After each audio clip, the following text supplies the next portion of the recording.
எதிர்பார்த்ததுதான். இப்படி யாராவது உச்சநீதிமன்றத்தை அணுகுவார்கள், தடை விதிக்க கோரி முயற்சிப்பார்கள். அதற்கு இடம் தராத வகையிலே இந்த அரசாணை அல்லது அனுமதி அமைய வேண்டும் என்று நாம் கேட்டுக்கொண்டோம். அவ்வாறு இருக்காது என்று உறுதி தந்தார்கள். ஆனால் இன்றைக்கு தடை விதிக்கப்பட்டிருப்பது பெரும் அதிர்ச்சியை தருகிறது, ஏமாற்றத்தை அளிக்கிறது. அரசு இதற்கு ஒரு அவசர சட்டத்தை இயற்றியிருக்க வேண்டும்.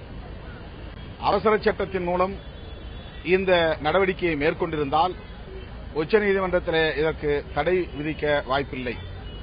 இப்போது மிக குறுகிய கால இடைவெளியில் ஆட்சியாளர்கள் இதை எவ்வாறு நிவர்த்தி செய்யப் போகிறார்கள், மக்களுடைய எதிர்பார்ப்பை எவ்வாறு நிறைவேற்றப் போகிறார்கள், குறிப்பாக தமிழகத்தை சார்ந்த அமைச்சர் பொன் ராதாகிருஷ்ணன் அவர்கள் இதற்கு என்ன முடிவை மேற்கொள்ளப் போகிறார் என்பது மிகப்பெரிய கேள்விக்குறியாக மாறியிருக்கிறது. இப்போதும் நமக்கு நேரம் கடந்துவிடவில்லை. இன்னும் 2-3 நாட்கள் இடைவெளி உள்ளன.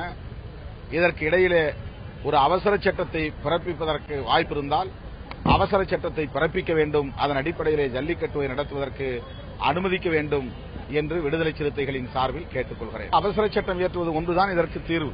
உச்சநீதிமன்ற தீர்ப்பை மீறி இந்த அரசாணை பிறப்பிக்கப்பட்டதனால், அனுமதி வழங்கப்பட்டதனால் மிக எளிதாக இதற்கு தடை விதித்து விட்டார்கள்.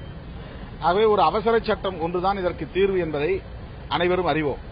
தமிழக அரசுக்கே அந்த அதிகாரம் இருப்பதாகத்தான் நான் உணர்கிறேன்.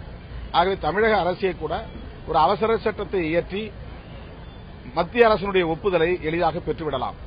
அப்படி பெற்று இந்த ஜல்லிக்கட்டுவை நடத்துவதற்கு வாய்ப்பு இருக்கிறது.